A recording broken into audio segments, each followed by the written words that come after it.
Travels by Broomstick comes to you from South Wales, the land of the dragon. Oh, and sheep. We got lots of sheep.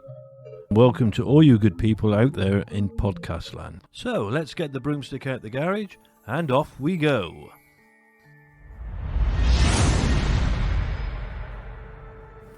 Remember the 5th of November, gunpowder, treason and plot.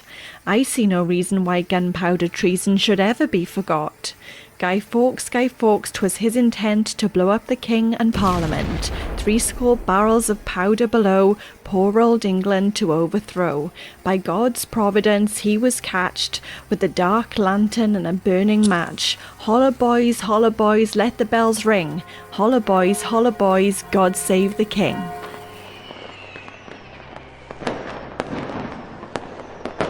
Guy Fawkes is remembered every year throughout England, Wales and Scotland, branded one of the greatest villains of all time for a plot that he didn't lead and a crime that he didn't actually commit. Guy Fawkes has become the face of the Gunpowder Plot, but he wasn't the instigator. Some might say that he was the last person to enter Parliament with honest intentions. So in today's Bonfire Night special, we will learn more about Guy Fawkes and who he was, and why we burn his effigy every November the 5th. It's going to be an explosive episode. Today's journey takes us to the Houses of Parliament in London, which is the capital of the United Kingdom. Guy Fawkes was born in Stonegate, in York, on April the 13th, 1570. His mother Edith came from a Catholic family, and his father Edward came from a Protestant family.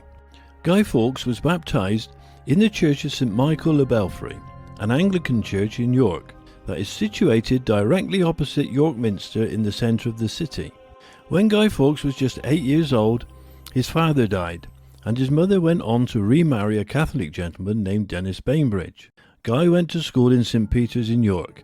His fellow students included John Wright and his brother Christopher Wright, who both became conspirators in the Gunpowder Plot. In 1592, after converting to Catholicism, Guy Fawkes went to the Low Countries, to the Dutch-speaking northern portion of Belgium, called Flanders. He fought for the Spanish army against the Protestant Dutch for more than a decade in the 80 Years' War, also known as the Dutch Revolt. He even changed his name from Guy to the Spanish-style Guido. Spain at this time was seen as the protector of the Catholic faith. It was during his military service that Guy Fawkes learned how to ignite gunpowder. This expertise was to shape his destiny. Guy Fawkes saw himself as a crusader, fighting not for a country but for his God. He was a staunch Catholic, believing totally in the justice of his cause, and this conviction endured until the day of his death. Guy Fawkes joined Sir William Stanley, an English Catholic and veteran commander who had served Queen Elizabeth I's army under the Earl of Leicester. Stanley and his troops switched sides to serve Spain following his surrender to the Spanish in Deventer. Guy became a junior officer, and in 1603 he had been recommended for captaincy after fighting well in the siege of Calais. A fellow soldier, the veteran Welshman Hugh Owen, introduced Guy Fawkes to Thomas Winter, who took him to London in 1604 to meet the charismatic leader of the Gunpowder Plot, Robert Catesby. Robert Catesby was a handsome and charismatic gentleman. He was a born leader and inspired people to follow him. He was an activist who had supported the Earl of Essex attempt to overthrow Queen Elizabeth in 1601. The religious divide in England between the Catholics and Protestants was an incredibly turbulent time, stemming from the Reformation and the rise of Protestantism together with Henry VIII's celebrated break from Rome. Queen Mary I attempted to restore the true faith of Catholicism as the nation's religion, with her marriage to the Catholic Philip of Spain. But the devoted Catholic Queen, also known as Bloody Mary, was one of the most despised monarchs of England, as during her 6-year reign she executed many Protestants purely due to their religious beliefs. The arrival of King James I on the throne in 1603 raised the Catholic hopes. for his mother Mary Queen of Scots was Catholic. His wife Anne of Denmark was also converted to Catholicism, and it is rumoured that he was going to do the same. A recusant Catholic man named Thomas Percy, who was a cousin of Henry Percy, the Earl of Northumberland, was able to request an audience with the king. Thomas Percy asked King James I what his feelings were regarding Catholic toleration. Wanting to gain popularity with his new English subjects, James I was vague in his answers, and he didn't make any promises, telling Thomas Percy that he personally did not have anything against Catholics, so not to worry himself over the matter. Thomas Percy returned from this meeting feeling incredibly hopeful, but this was short-lived, as in 1604 James I attacked the Roman Catholic doctrines, and at the new Parliament that year there was no mention of the Catholic toleration. In fact, new anti-Catholic legislation was introduced with the reintroduction of fines for recusants. These are Catholics that refuse to conform and convert to the Protestant faith and attend Protestant church services. Jesuits and Catholic missionary orders were exiled and told to leave the country. Under the rule of James I, Catholics were marginalised, despised and persecuted.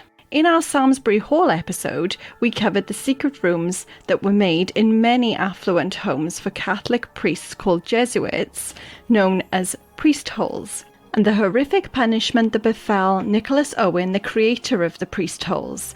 Nicholas was tortured to death in the Tower of London after his arrest in 1606. We also mention in the Samlesbury Hall episode and the Pendle Witch Trials episode that in 1612 the witches were not indeed attending a witches' Sabbat, but instead were practicing Catholicism, and the secret Sabbath meeting held on Good Friday was actually a secret Catholic Mass that was illegal at the time.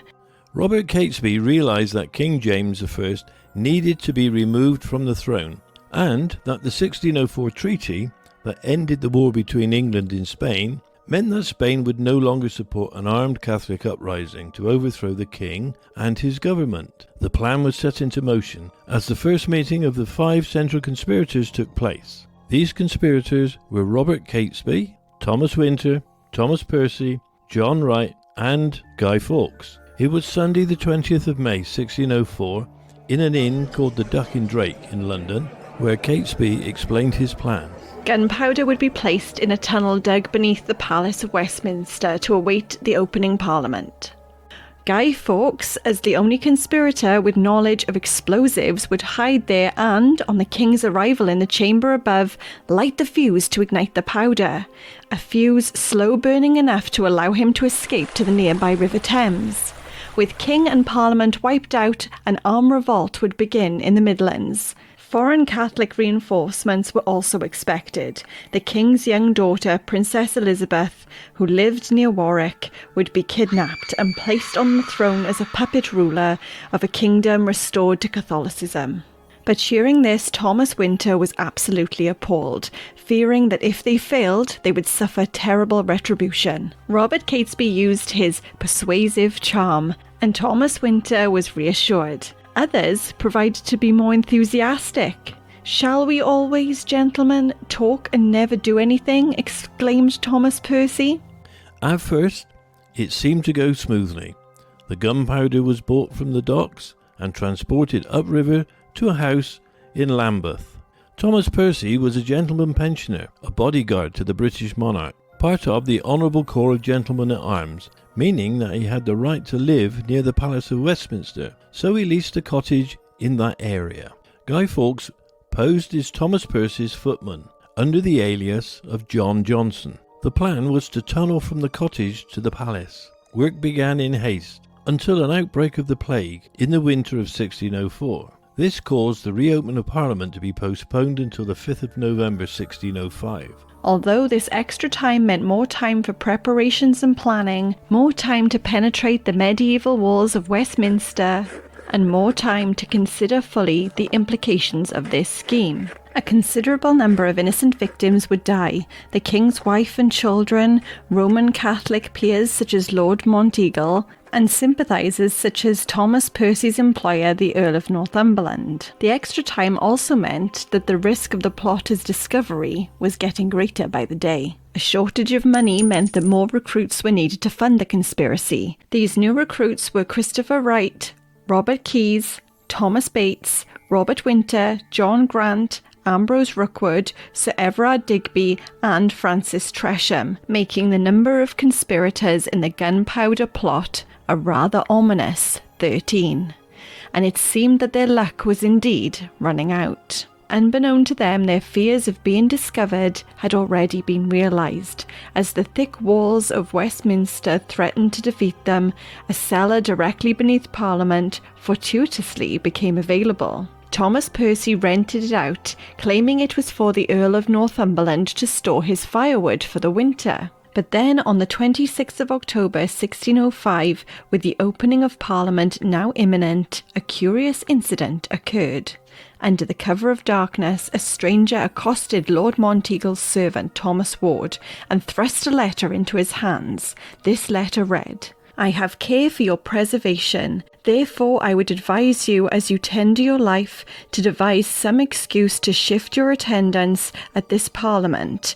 For though there be no appearance of any stir, yet I say they shall receive a terrible blow." Monteagle promptly took the letter to the Earl of Salisbury, Robert Cecil. Monteagle's servant informed Robert Catesby about the letter, and he immediately suspected Francis Tresham, as Lord Monteagle was the brother-in-law of Francis Tresham, and angrily confronted him, but Francis Tresham was able to persuade Robert Catesby of his innocence.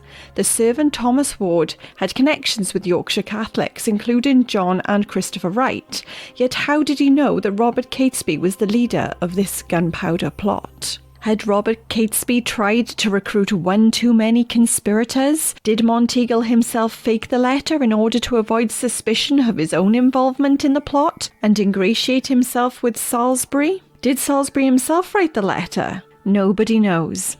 But what is certain is that this letter sealed the fate of the conspirators of the Gunpowder Plot. Lord Monteagle delivered the letter to Robert Cecil, Earl of Salisbury, who was a spymaster and Secretary of State to King James. He had been Queen Elizabeth I's chief minister, had masterminded James' succession to the English throne, working to achieve a smooth and peaceful transition. Elizabeth had nicknamed the counsellor her little dwarf, small of stature, hunchbacked and determined to defend England's Protestant faith. Salisbury was a workaholic who had a very sharp mind, was utterly ruthless, and viewed warily by most of his colleagues. He knew that he could orchestrate events with his customary masterly precision, so he ordered a search of the Parliament cellars. The other plotters begged Robert Catesby to postpone or even abort the Gunpowder Plot, but Catesby was focused on executing his plan and refused to heed any caution. The Gunpowder Plot had become his obsession and was to be completed against all odds and at any cost. Meanwhile, Sir Everard Digby, Robert Winter, along with some of the other conspirators, started to try and organise the uprising in the Midlands, gathering additional horses, arms and ammunition. In the thick November fog, Catesby and the other conspirators, including Thomas Percy and Thomas Winter, crept around in the dark London alleyways, watching and waiting.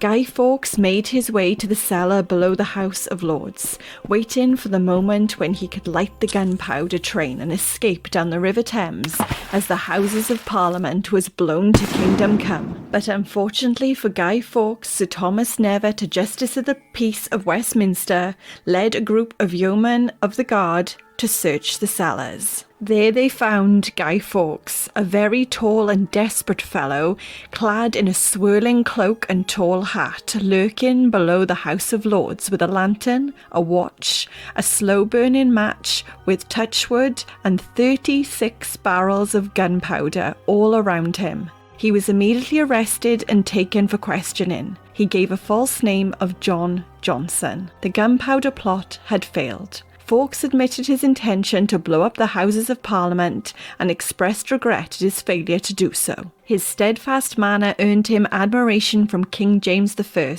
who described Guy Fawkes as possessing a Roman resolution. But his admiration did not prevent Guy Fawkes from being tortured to reveal the names of his co-conspirators. He was suspended in manacles and tortured on the rack. Fawkes was sentenced to be hanged, drawn and quartered, where he is hanged by the neck, cut down while still alive, his entrails torn out of his body, and then his body hacked into 4 bloody pieces before being displayed. However, at his execution on the 31st of January, he died when his neck was broken as he was hanged.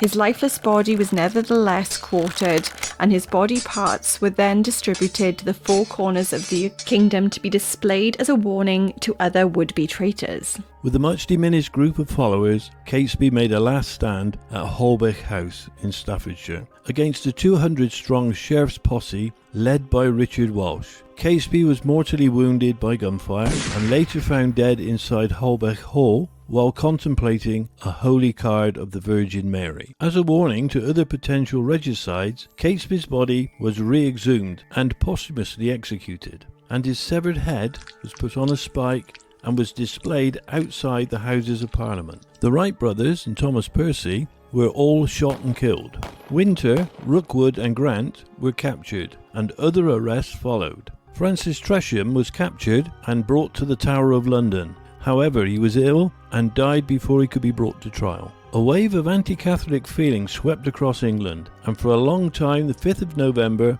was the signal for anti-Catholic riots. Repressive laws followed. Catholics were banned from the legal profession and from any form of government service, including becoming officers in the armed services. Many of these restrictions lasted well into the 19th century, and even today a monarch cannot be Catholic or marry into that faith. The legacy of Guy Fawkes lingers into the 21st century. 400 years after his abortive attempt to blow up the Houses of Parliament, he remains one of the best known of the nation's historical figures. Each year before the state opening of Parliament, the cellars under the Palace of Westminster are searched by the Yeomen of the Guard. Today, this is largely a ceremonial event.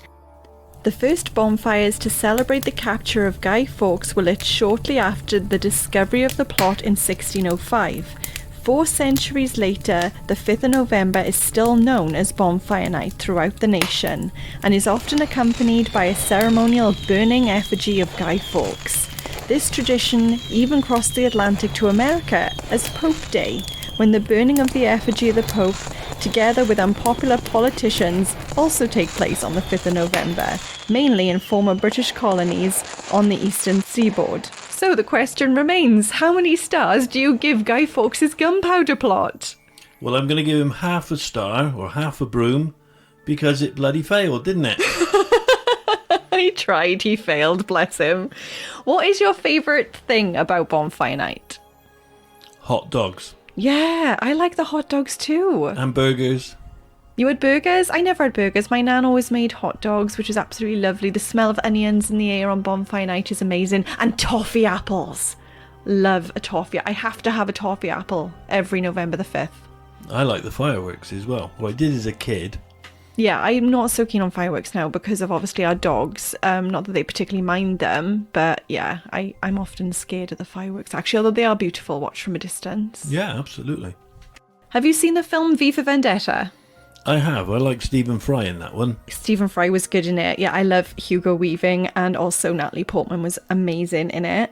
Do you think that Guy Fawkes, like the mask from V for Vendetta, is now a symbol of anarchy? Well, the Guy Fawkes mask is the face of Anonymous.